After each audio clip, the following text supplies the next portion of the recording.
திரு ராமகிருஷ்ணன் அவர்களுக்கு நன்றி. அடுத்து நம்மளுடைய ஹீரோயின் மிஸ் காயத்ரி அவர்களை அன்புடன் அழைக்கின்றோம்.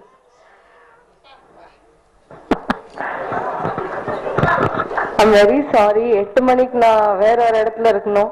That's why I'm speaking before all of you. கண்டிப்பா உங்களுக்கு என்ன விட நிறைய தெரியும் இது பத்தி. I am in no place to comment about this when you are here. You're all here.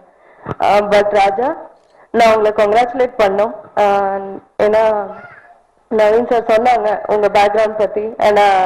நான் ஷாக் ஆயிட்டேன் ஆக்சுவலா. அவங்க மூடர் கூடம்ல ஒர்க் பண்ணாங்கன்னு சொன்னப்போ அசிஸ்டன்ட் டைரக்டரா வந்தா கேட்டேன் நான். அப்பதான் சொன்னாங்க இல்ல அப்படின்ட்டு. So congratulations, very good work.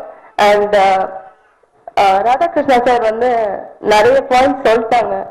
ஆக்சுவலா நீங்க பொண்ணை திட்டி படம் பண்ணுங்க நான் கேட்கணும்னு இருந்தேன். நறுக்கா நாள் கேள்வி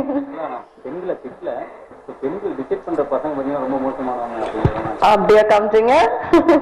பசங்க தான் தப்பான பொண்ணுக்கு இது பண்றாங்கன்னு தான் காமிச்சிங்க. பட் அடுத்த படத்துல அப்படி பண்ணாதீங்க, நான் பார்க்க மாட்டேன் அப்படி பண்ண. பட் ரியலி இப்படி நிறைய பேர் வருவாங்க இண்டஸ்ட்ரிக்கு அண்ட் டைரக்ஷன் பண்ணோம்னு யோசிப்பாங்க. டு ஆக்சுவலி டூ இட் அதுக்கு ஒரு கான்ஃபிடன்ஸ் வேணும். அந்த கான்ஃபிடன்ஸ் உங்களுக்குள்ள இருக்கு. And you are very talented. All the very best.